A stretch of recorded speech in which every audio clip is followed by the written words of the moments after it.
Good evening, everyone, and welcome to this British Film Designers Guild Design Forum, Reimagining Batman. I'm Jonathan Paul Green, and I'll be hosting this evening's event. Our fantastic guild was formed over 75 years ago with the aim of raising the standards and profile of the art department and protecting the interests of its members, and those core principles still apply today. We're a fantastic community of over 600 accredited skilled technicians and designers whose talents span the various branches of the art department in film and television. And I have the great privilege of introducing our panel today: production designer James Chinlund, decorator Lee Sandales, and supervising art director Grant Armstrong. Welcome, everybody. I'm really excited to hear how you all created the look of the Batman, which I have to say was absolutely fantastic. I think we'll be getting some questions from people online as well, but I'm going to kick off it's always nice for people to kind of hear the backstory of how everyone got into the industry. So I'll ask each one of you just very briefly, if that's okay. Start with you, James. How did you get into the industry and become a production designer, and what was your kind of first big break? Sure. Well, thank you, Jonathan, and thank you for the Guild for having us today. I'm so excited to participate. I would say I went to art school. I was a sculptor. I was building large scale sort of installation sculpture and taught myself carpentry in the process, and was a terrible carpenter, but very fast. And when I got out of school, a friend of mine helped me, said, you should apply, to work on a film set as a carpenter. And she was working on a low budget movie. And so I started doing that. And it was just an amazing time in New York. There was a lot of opportunity in low budget, in music videos and film. And so I sort of was doing that to pay the bills, and one thing led to another, and I started my ascent from there. Brilliant, fantastic. I also went to art school and studied sculpture. And how about you? Pay very well. No, it doesn't, which is why I ended up in the TV industry. How about you, Lee? How did your journey start? Yeah, I came down from Liverpool, and I came to college in London. I did fine art, and I stayed in London, and I got my first job as a runner on a little TV show, and then I basically worked my way through working in different art departments, from an art department assistant to a draftsman, and then luckily I landed working with Stuart Craig and Stephanie McMillan. And I was Stephanie's assistant for about 10 years until she kicked me out the nest, and I got my wings and I flew. And that was my little journey. Fabulous. Great. And how about you, Grant? Yeah, well, pretty much the same as the guys, really. I came from the posh side of Liverpool, unlike Lee. And yeah, I went to college in Manchester. I did a degree in television design. What was at that time Manchester Polytechnic, so you can tell how long ago it was. And then from there, I left college and started on a show called Brookside, which some people might remember. Wow. Yeah, yeah. And then literally, yeah. And then started a bit like Lee, started working through the art department assistant art director. Did a lot of time on set as a standby art director, and then ended up supervising. Brilliant. So yeah, fantastic. A long time ago. No, great. Oh, that's really good. Thank you.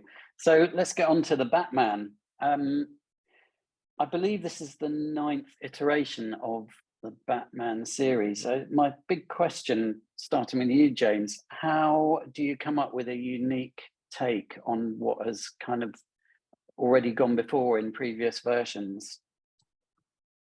Well, I think, it's interesting, the name of this seminar, Reimagining the Batman, is sort of like one of the most terrifying prospects I could imagine as a designer. I think, there's so many amazing iterations of the film that came before us. And most of them designed by designers that I have profound respect for, legends in the field. So I think entering into that arena was quite intimidating. And I think really for me, when I was sort of looking at the spread of all the different types of looks from super cartoony to hyper real, I think, we were trying to find our space. And for me, it was really the car that, as I started to analyze the look of each film, it felt like the car really encapsulated sort of the take, and for practical reasons, we started with the car as well, in that it was one of the longest lead design pieces that we had on our plate. So it was one of the first things that Matt and I started talking about, and that really was the key to the lock in terms of starting to crack into what our space would be and how we could differentiate ourselves from the other movies. That's very good. I mean, so in the very early stages, what was your inspiration? Where did you draw inspiration from, and how did you kind of get to the core of the concept of what the Batman was going to look like? I mean, I think, Matt was really interested in Bruce being a self-made hero, that he was sort of, he was leaning into his own abilities and sort of turning his back on Wayne Industries, which was a unique take, I think, in the history of the film. I think, often like Bruce is sort of like wrapped in the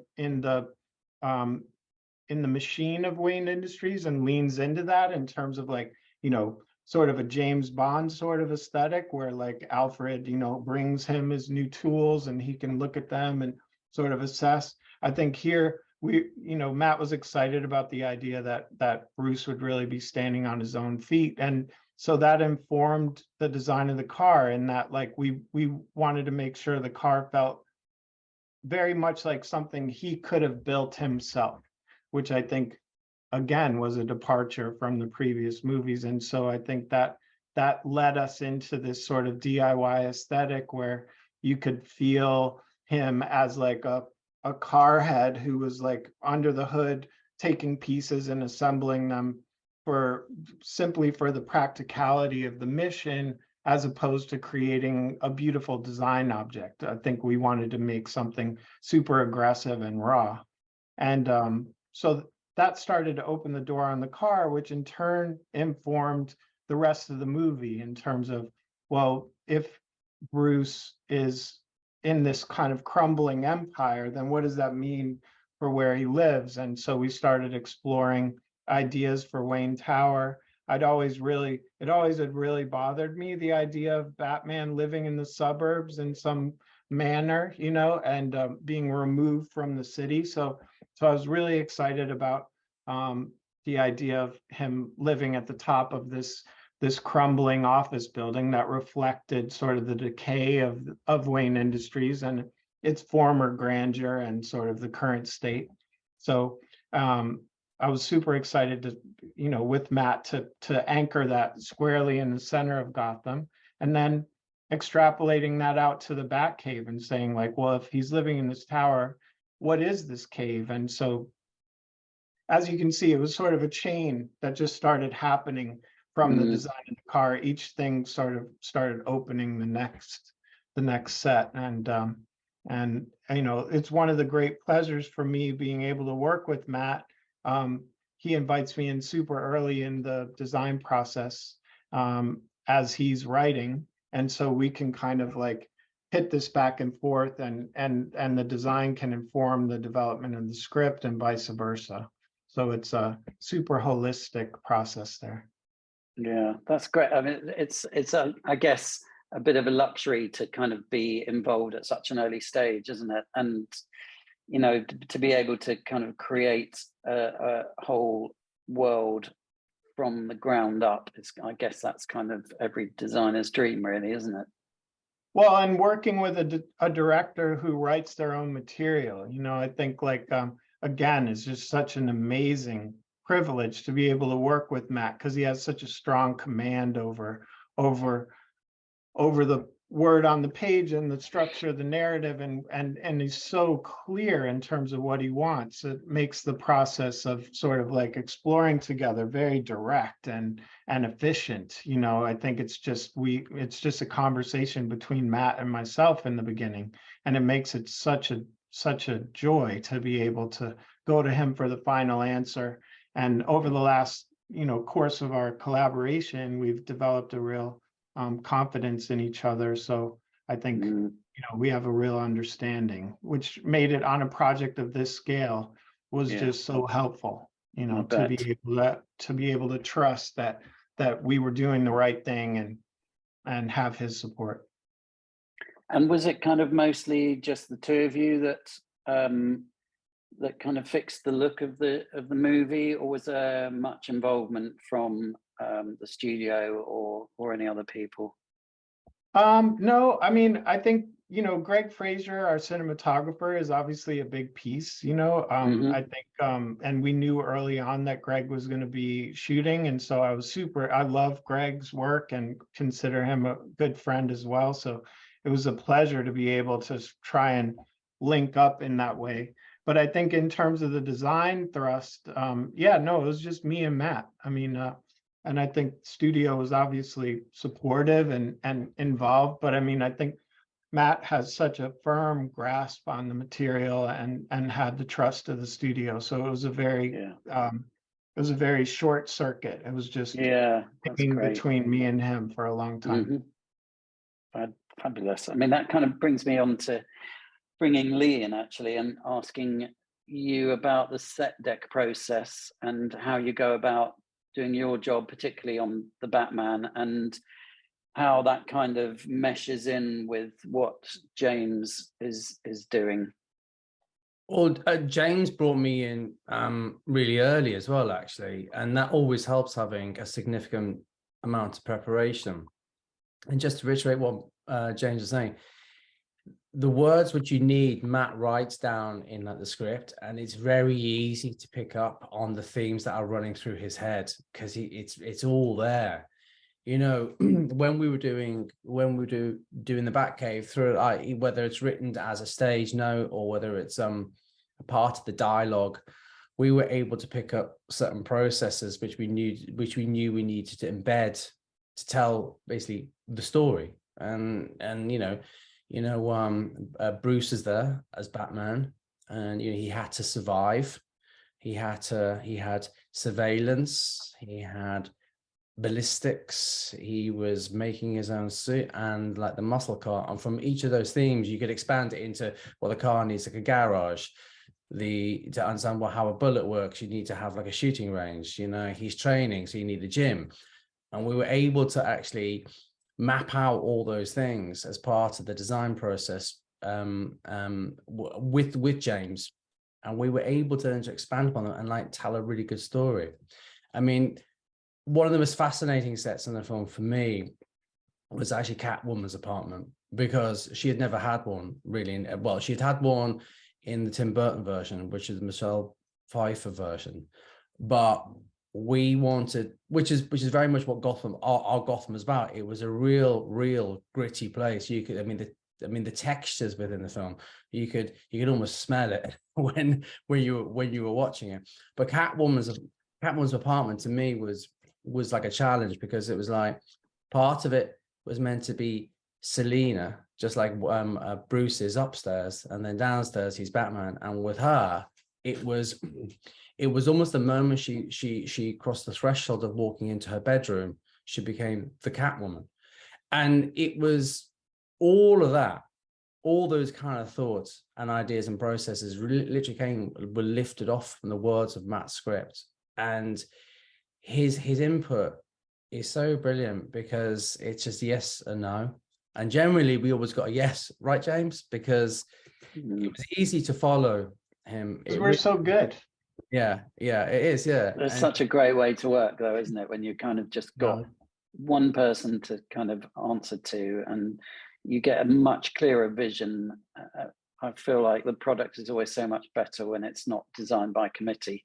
Yeah, but we were able to, what I was really interested in, because I mean, my own personal story of this was when I was a kid, and we shot part of this film up in Liverpool. When I was a kid, I used to read like the graphic novels like Arkham Asylum and stuff, and I was obsessed with this building which was opposite St. George's Hall, and I always used to call it the Batman building. And it was ironic, like nearly 30 years later, we actually returned to my hometown and we shot in front of the Batman building.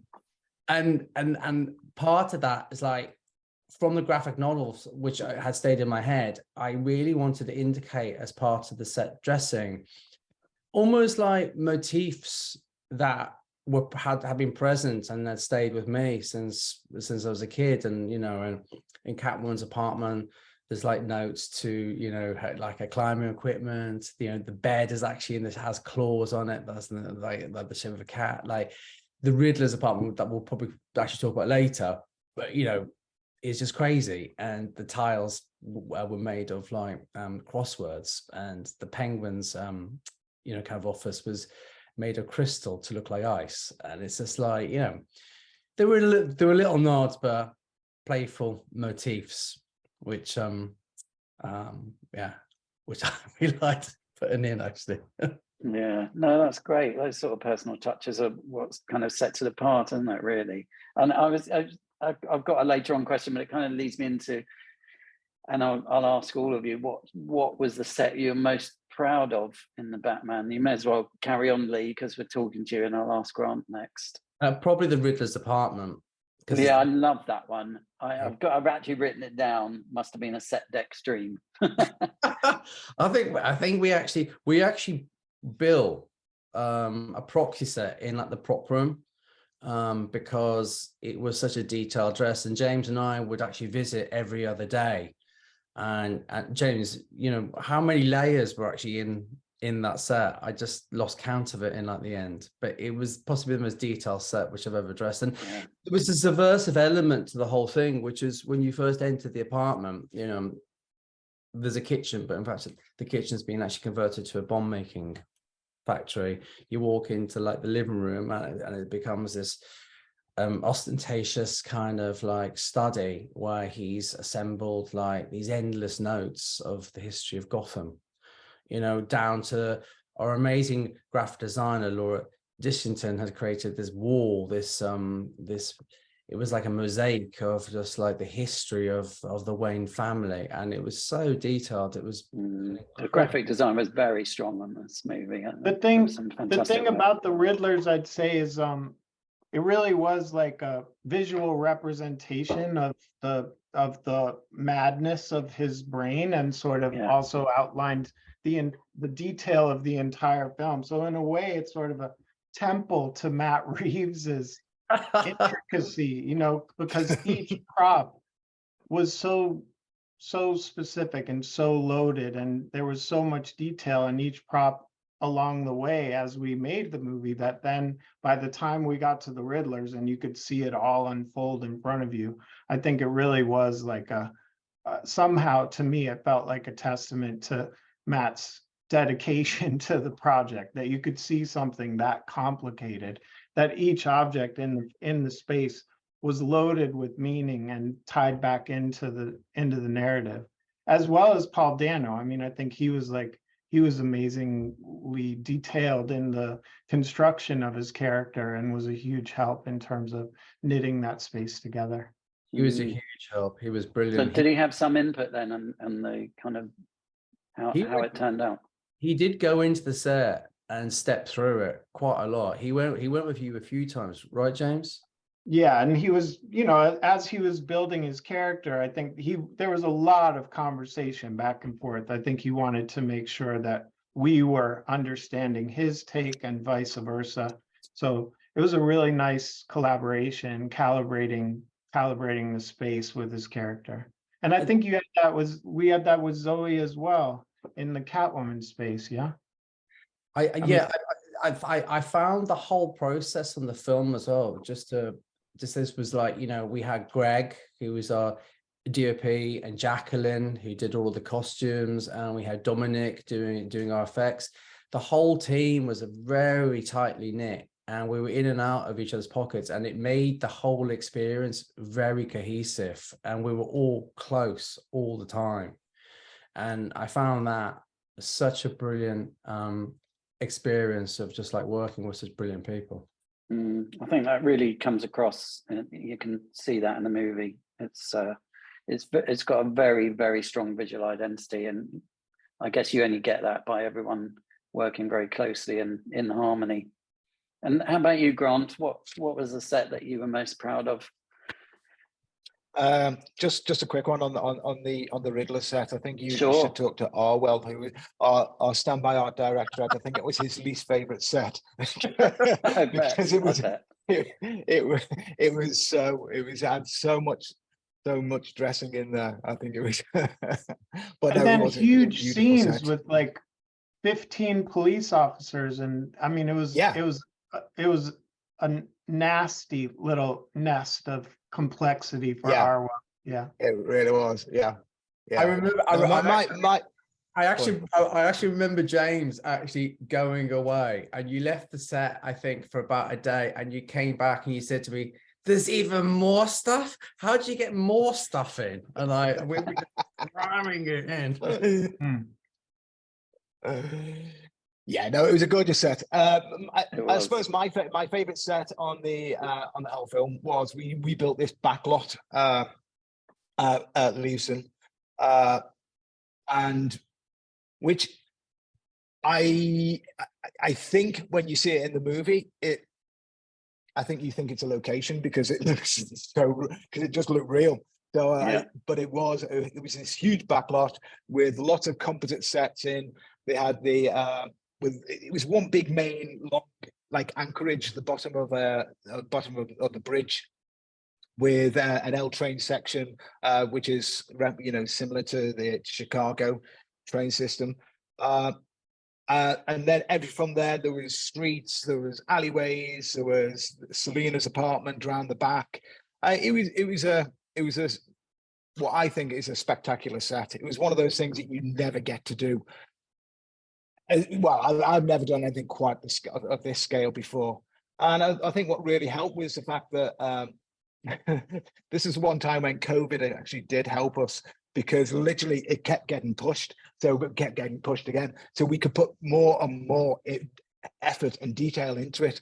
So by the time we actually did come to film it, it was like you were like literally walking into this incredibly realistic environment.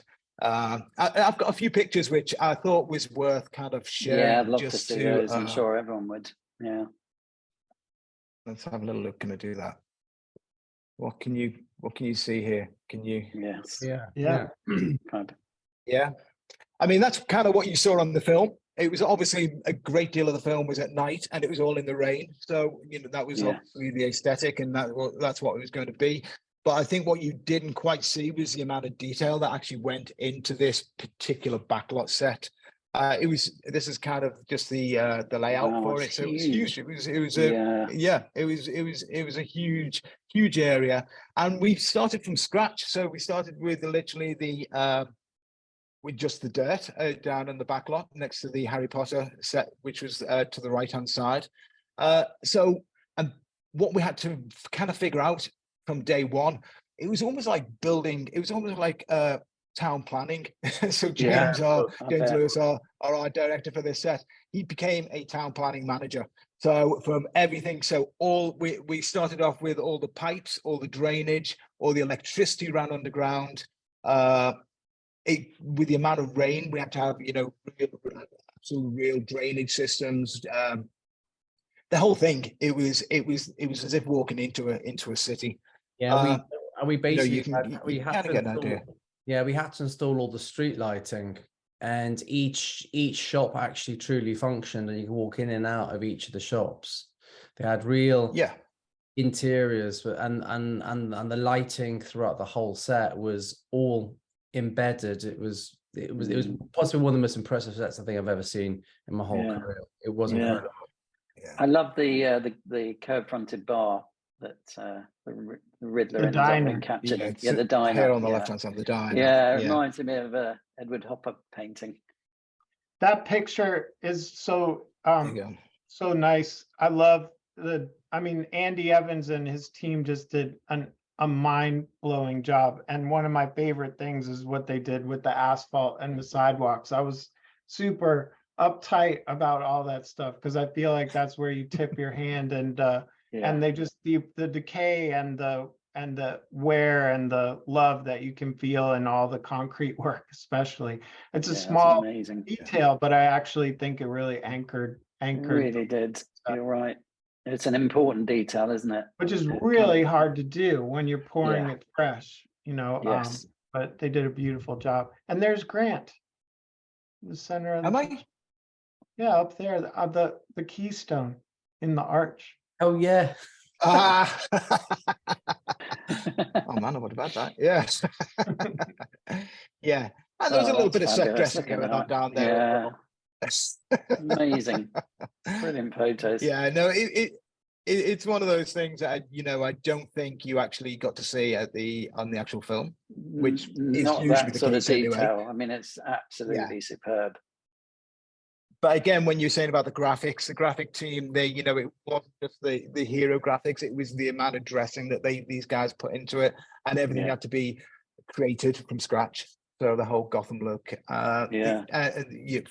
the rip posters, it was a very impressive. And for me, it's to walk onto it was almost 360. You could literally walk anywhere.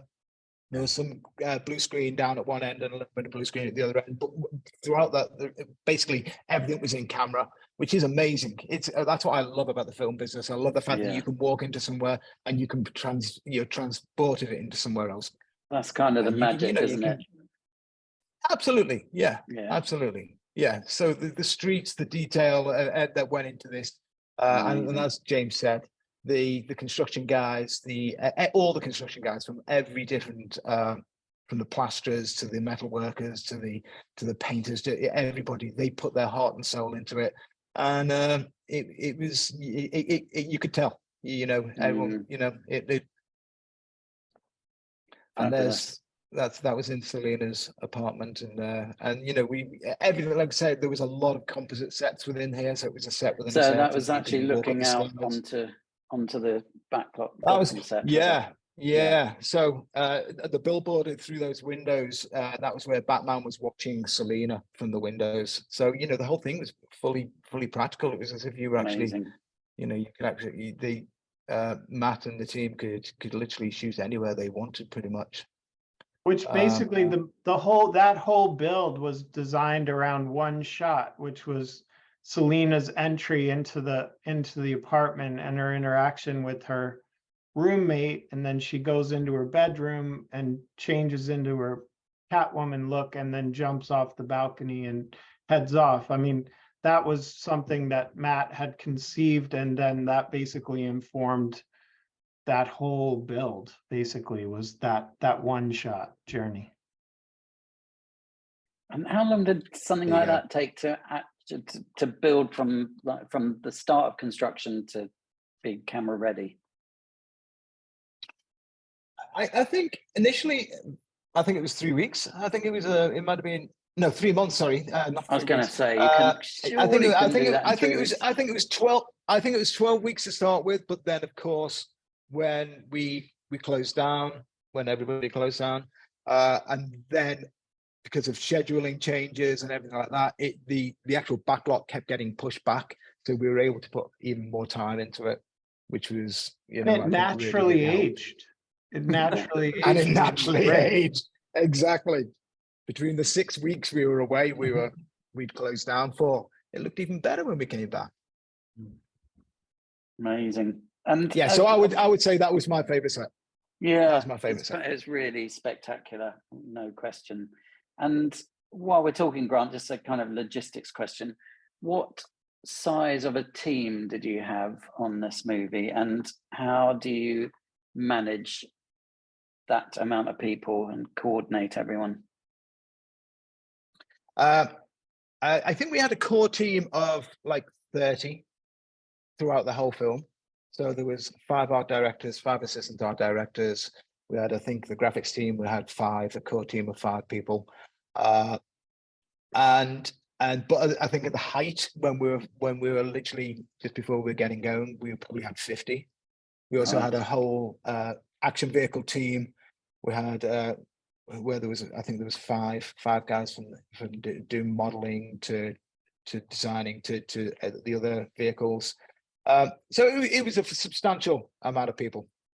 Gabby Brown did a very good job of keeping everybody in ship shape, and yeah, I mean, it's amazing. It's amazing working in a big team like that. I love it. I was lucky enough in the fact that I had worked with most of these guys before, guys and girls, and so people's strengths, and where to kind of where you want to place them, because you know that's what they're going to be best at.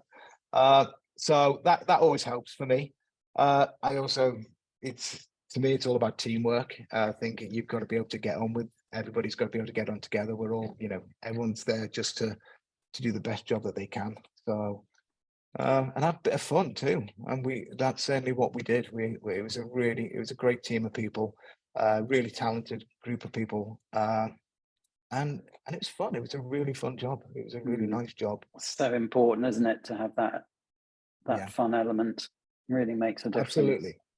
And I've leaned into that to say it was quite intimidating for me coming over to the UK. This is my first UK show, and I think Grant and Lee both were just amazing collaborators in terms of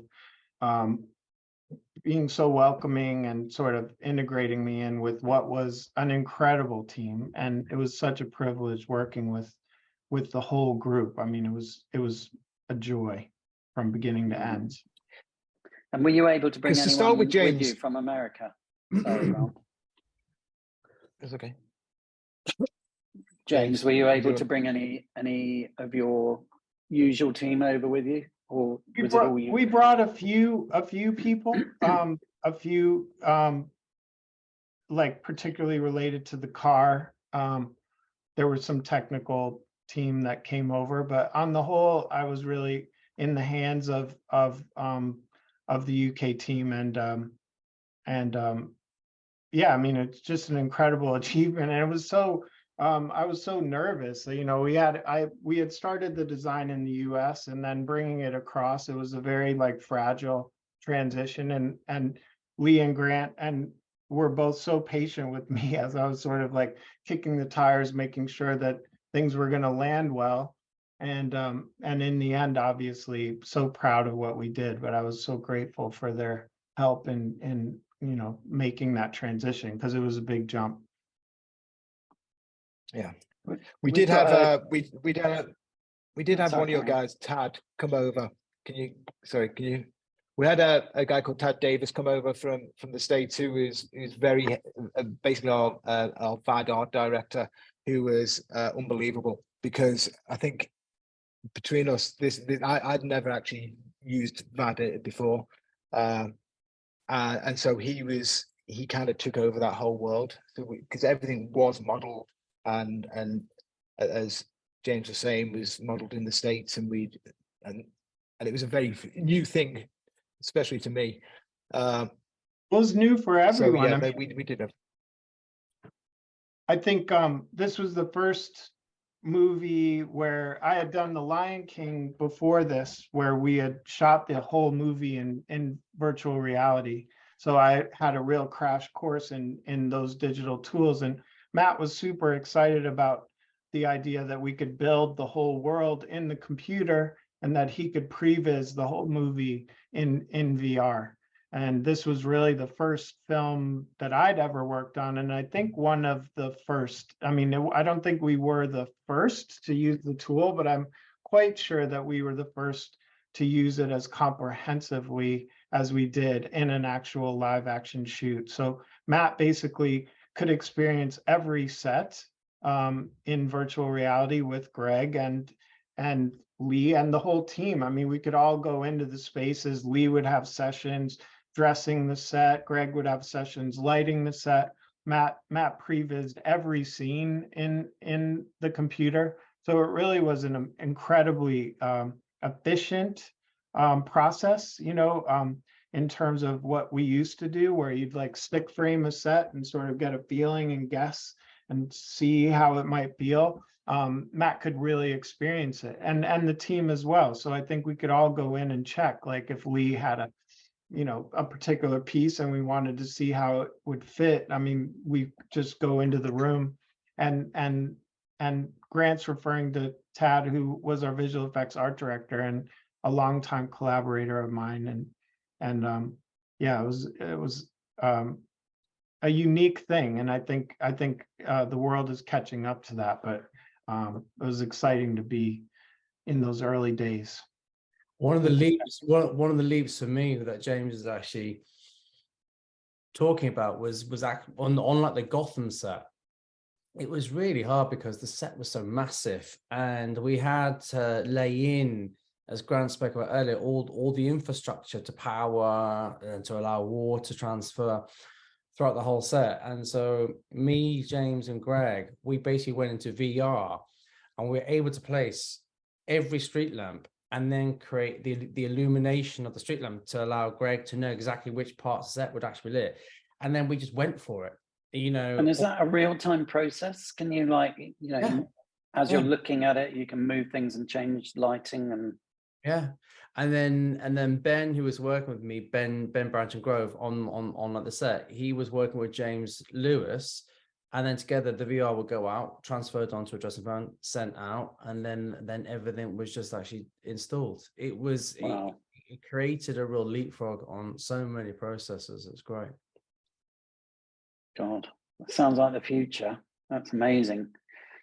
There's a question in the Q&A chat room. I don't know whether you'll be able to answer this. It's a budget question. Heather is asking if you can give an idea of how much the backlot cost, but I don't know whether that information is privileged or not. The back car? No, the backlot. Oh, the back lot. Lots A and lots. lot. Yes. It was a lot of pounds and Yes, more I bet. dollars. I bet it was. Oh. And so Yeah, from a I think practical... yeah. No, go on, carry on. No, it's fine. Carry on. I think the important thing to say about that, though, in terms of value, I would say, I mean, it really was like an incredible, like, narrative collision of many sets and threads in the film all sort of happened right there. The relationship of the Riddlers to the club entrance and the diner to the club, and all these sorts of lines that converged at that point. So I think it was an expensive build, but it was also a really efficient use of that resource. I mean, because as we tried to imagine doing that out on location, first of all, it would have, on a design side, it would have pushed us around quite a bit in terms of what we needed to look like. But I think for production, it was incredibly efficient. Also, like, just simply the fact of all that water. I mean, I think, I forget what the number was, but it was like a lot of water happening at one moment. So the evacuation systems the guys are talking about with the drainage was very real. I mean, it was just, the practicalities were immense. Yeah, I mean, that was one of my first thoughts in watching it, was on a practical level, how do you deal safely with all of that water on a set effectively? I mean, I guess there must be an awful lot. Yeah. I mean, his team did a mind-blowing job. Yeah, I mean, it wasn't just rain. Lots of pumps. It was epic, wasn't it? But I mean, that's such a big part of the look of and feel of the movie, isn't it? Is the rain. Can we talk about the Batmobile again? Because I'm just wondering how you go from concept to actually a working vehicle. Yeah, I mean, it's a massive undertaking. It was and quite you know, I keep talking about how terrified I was, but it was by far the most intimidating piece for me.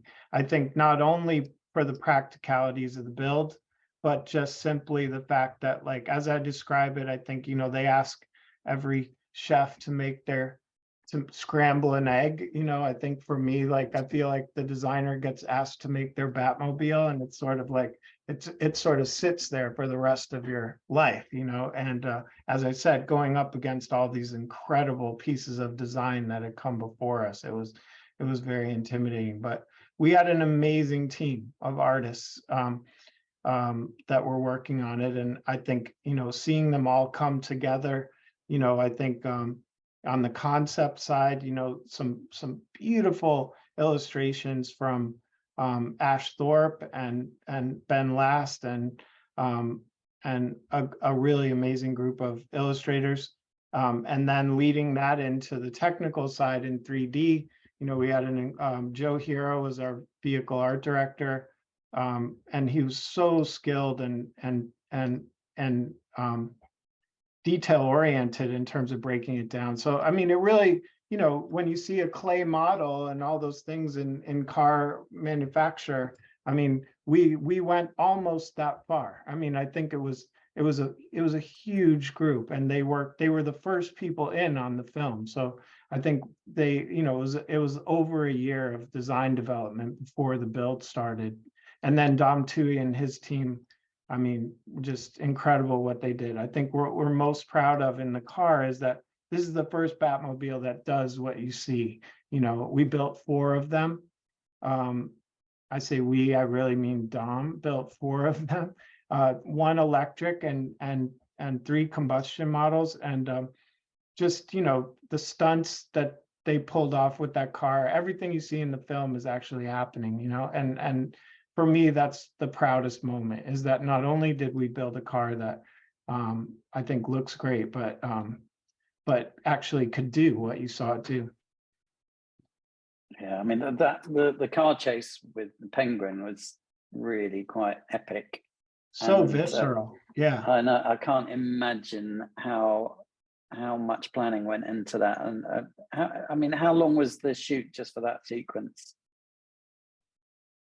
Was it all done in one go, or was it? I feel like it was 2 weeks. Could have been almost 3 weeks out there, right? Yeah. Yeah, I think It was done in different sections. I think it was 2 weeks wasn't it? for a second unit. Yeah, we had the airfield at Dunsfold, which was the big highway. Yeah. We had Yeah. the truck at Longcross, and we had the streets in Liverpool, and then an area in the East End. There were four separate sets, I think, and then of course Gotham itself, which just going back to your first question about the backlot, that was utilized endlessly. We were in and out of that set all the time. Yeah, but there was 5 sections, I think, to like the chase. Yeah, I think it was mainly. I think it was a second unit of 2 weeks and a main unit of something like 3 days. I mean, it's a stunning sequence, for the backlog. Really, yeah, it's really something else.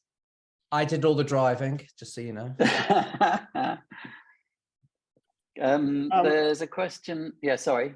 Carry on. I was just going to say it was also another use of the LED volume, which was a first for all of us. But I think I was really blown away seeing what Greg did with the volume in terms of the process work, because a lot of that detail happened on stage with the actors in the volume.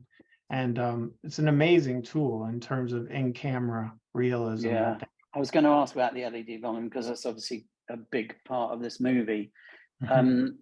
What sets was it used in, and is it your first time using such a large LED volume, or even a volume full stop? Yeah, it was my first time using the volume. I think we were so early. I mean, Greg had basically broken that technology with Jon Favreau on The Mandalorian, and used it quite extensively there. And then I guess he used it on Dune a bit. And so we were early in, its development. We used it for the Searchlight Tower, which really was the key set, because most of that scene was shot at dawn. So, to be able to shoot for a day at golden hour as the sun is breaking, I think, impossible without that technology. So so that one, and then the cemetery at the end. And is that it? There's one more. Cemetery. The rooftop at the end where they come out when he comes off, rescues everybody from the rooftop of the arena. Oh yeah, the arena roof, yes. So but that was a huge page count at the Searchlight Tower. And I think it was And the yeah. first time that I think it was the first time that the LED had been used with rain again, because that was what we kept getting told from day one. You can't mix the electrics with the rain. You know, the rain has to be so far away. So that I think Dom actually had to create a new system of making sure the rain was incredibly precise of where it actually fell, because it couldn't go anywhere near the screens. Right. Wow. And there's a question in the chat that I was curious to ask as well, is how much prep time you have on a movie of this scale? How long were you guys working on it before shooting? We prepped in the US for about 9 months, and that sort of overlaid with the UK prep. So I think UK was coming online for maybe 3 months during that. And then we had another 3 in the UK grant. Would you say it was 6 months in the UK? Was it? Yeah, I mean, I think it was a bit. I think it was a bit longer in the UK, because I first came on in kind of May of whatever year it was, You and then came we in the started US filming too. in the. Yeah, I came in the US for because it stopped and started a little bit to start with, didn't it? Yeah. And then we started filming in March of 2020, just before the world closed down. So yeah, I'd say it was probably 6 months at least. I was on a little bit longer, but I think for the majority of people, I think it was probably about 6 in the UK. But like you said before that, it was starting off in the US. Yeah, I think I started the end of June, beginning of July, or something like that. Okay. Yeah, so it would be a I think, 6-7 months. I think Kate Venner and I, who were the first to start, and we were in a little closet at the very end of the corridor, locked away, all on our own. I think you put us in there, Grant.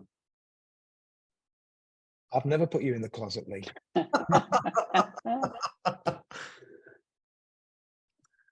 We've got a baby in the corner. No, while we're talking about the LED volume, it was just a question about how much input, James, you have of the design of the content in the LED volume, or whether that is kind of quite a separate process. Well, that's a question that's very close to my heart, as these guys know. I think for me, it's been, you know, as a designer, I think what was the green screen space is now something that they can shoot, you know, during production. And I think when it was a green screen, I think there was a tendency to hand over more control to visual effects. But I think the tools that we've been talking about, you know, using the VR tools and Unreal Engine early in prep allowed us to develop, you know, the designs for the screens. And I think for me, this is like an exciting tipping point in the progression of design integration with visual effects. I think what was a painted backing was entirely handled within the art department. There was no visual effects team. And I think for me going forward, I think we want to be able to do all that work within the art department. And that should be every designer's goal, is to be able to control that space entirely. Yeah. So I think as the tools get faster and faster and the computers are cheaper and cheaper, you know, I think there's more and more opportunity for us to really wrap our hands around that space. And you know, for all the young craftspeople that are listening, you know, I think like it's a real opportunity in terms of getting into the art department, learning those 3D skills, and I think there's a real door that's going to swing wide open for more and more talent to come in that way. And I encourage people out there to investigate it, because I know for myself, as a greedy, power hungry production designer, I really would like to be able to hire these people to, build bigger and bigger and more beautiful worlds, and I think that day is here. So yeah, I think that's a fantastic answer to some new technology which is kind of breaking a lot of barriers in our industry. One other question in the chat was a question for James.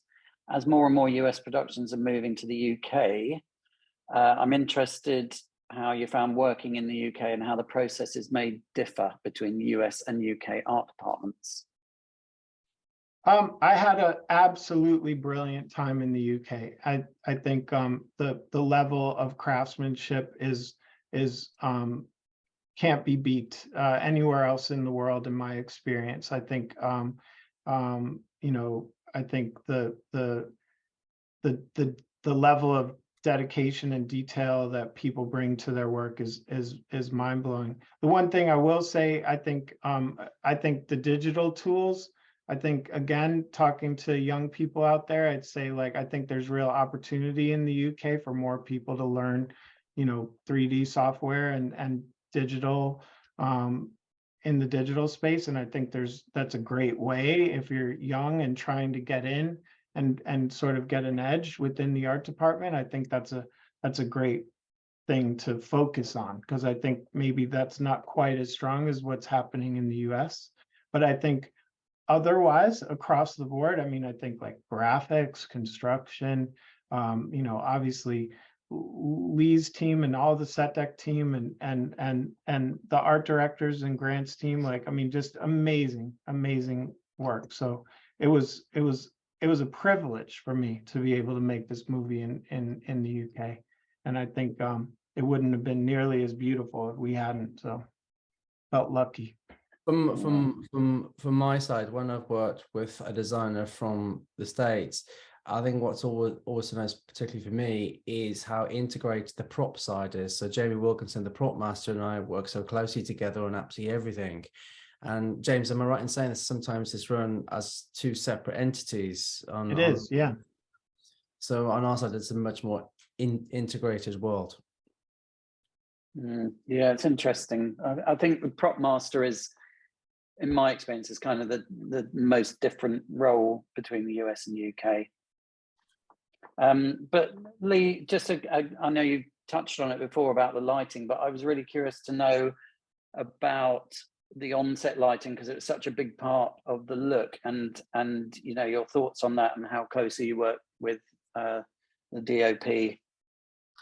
Well, Greg, I'd worked with Greg twice before, and so I kind of knew he comes from a world of practical lighting. So James and I, as soon as we started, because a lot of the film was shot at night, it was kind of one of the first things which we actually targeted. And when Greg came on board, I had already started the processes of actually thinking about the types of lighting. Greg likes to work a lot with LED, but on this he was leaning towards kind of sodium lighting as well, and he started mixing both of them, particularly on the backlot set. But we had a brilliant team, actually, with him. There's a whole team of practical sparks that actually work alongside us. And as part of the design process, James and Greg would sit in VR, particularly because, as I said, the set was at night, and the illuminations were actually laid in as part of the design of the set.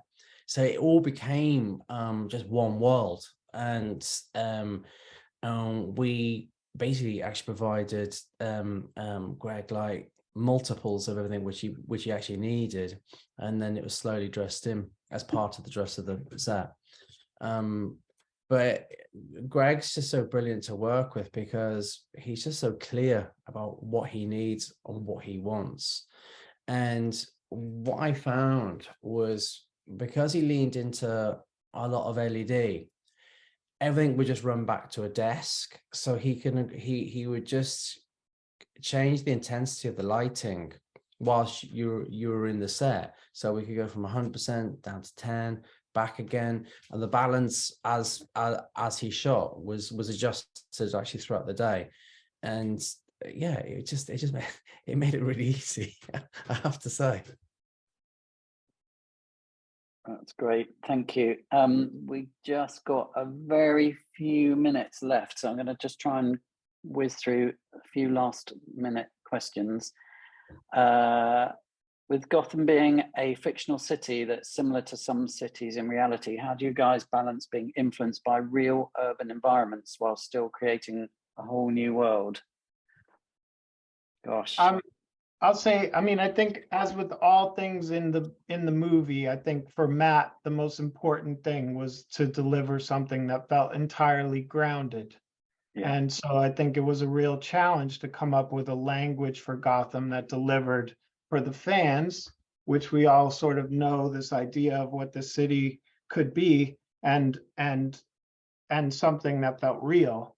And so we spent a lot of time together figuring out how to create Gothic shapes and silhouettes without necessarily having all the architecture in the city being Gothic. So like, so for example, the whole renewal project was very inspiring to me in the idea that you could see these sort of stalled construction projects peppering the skyline. So you'd see these rusting skeletal shapes that would create amazing silhouettes, in addition to Gothic ornament and all the other tools we had at our disposal to create a skyline that felt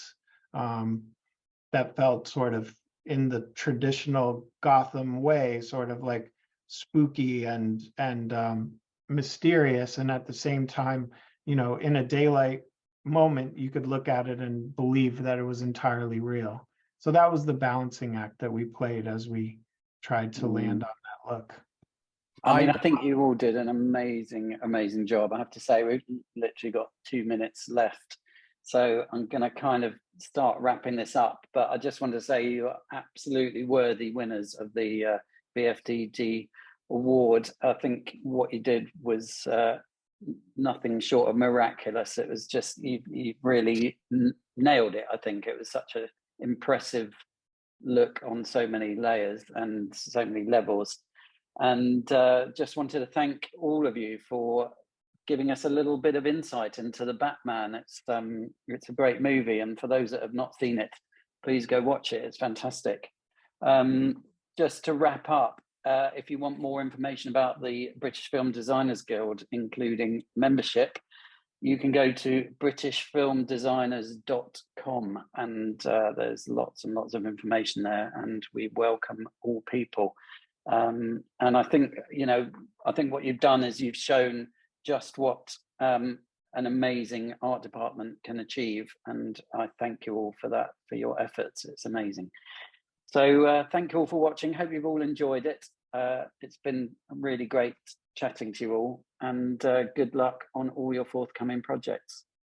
Great being with you, Jonathan. Thank you so much. My pleasure. Lovely chatting to you all. Grant, Lee, and everybody. Yeah, and you too, James. You too, James. See ya. Bye. Bye. Bye.